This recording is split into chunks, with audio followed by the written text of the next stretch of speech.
Good afternoon, everyone. First, I would like to thank Asia Freedom Institute for inviting me to speak this important first event. Alongside such a distinguished speakers and friends, my good friends Lobsang, and also Kelsan. It is very encouraging to see Tibetan and Uyghurs and some others and Hong Kongers and other experts to collectively address the human rights catastrophe in China. The horrific persecution of all community and Xi Jinping's rule has brought us together. We must be united in the solidarity and the cooperate and collective address this horrific situation that affects us of all. Indeed, the human rights in China, particularly in Turkestan, for the Uyghur people has been worsening over the past decades.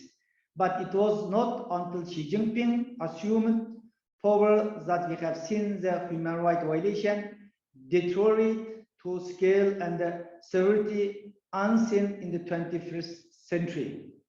And Xi Jinping, the discrimination that Uyghurs have faced for decades has been transformed into the policy that aim to eradicate the Uyghur people as a people, and the dangers their continual extents as a people with their distinct ethnic, cultural, and religious identity. Everything unique of the Uyghurs, and as I said, religious, cultural, language, everything is targeted today. Over the past 4 years, 5 years, we have seen how Chinese government arbitrarily detained millions of Uyghurs in the concentration camp and has subjected them to the forced labor, torture, sexual and gender-based violence, and the breast prevention measure, family separation, and the other form was the gravest human rights violation. To Xi Jinping, the Uyghur as a people with their own ethnicity, religion, language, social and cultural norm is threatened to his autocratic rules. And the understanding of the Uyghur crisis similarly requires and understanding of the whole Xi Jinping view for the future China and his repressive regime. Based on what we are saying in Turkestan, one must come to conclusion that there is a simple no place for the Uyghurs people in Xi Jinping's China.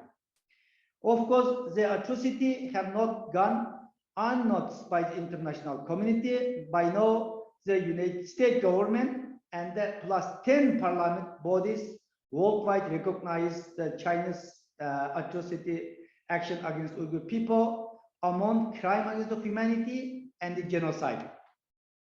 This was also affirmed by the Uyghur Tribunal. Uyghur Tribunal within 18 months collected 100,000 page document and more than 500 people testimony.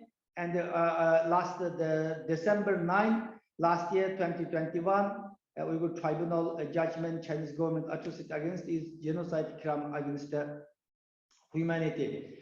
The most recent confirmation of this claim has come from the United Nations just last week. Just last week, the United Nations Office of High Commissioner for the Human Rights finally published its long overdue report on the situation of the Turkestan. Their report confirmed what Uyghur community and its allies have been saying for the past year about the scale and the severity of the China's human rights atrocity.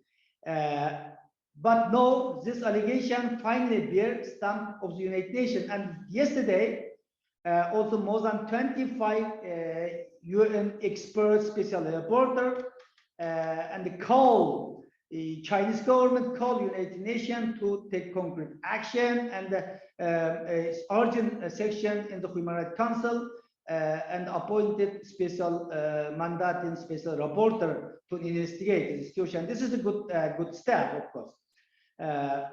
But it is just a condemning or just issues empty promise will not change anything.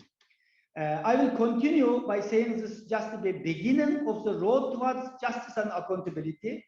No world has been made aware of the atrocity crime happening in Turkestan, Tibet, and Southern Mongolia, and Hong Kong, and Taiwan. So it can no longer close its eyes. I hope the further discuss of the Pacific recommendation and during this event. And thank you very much.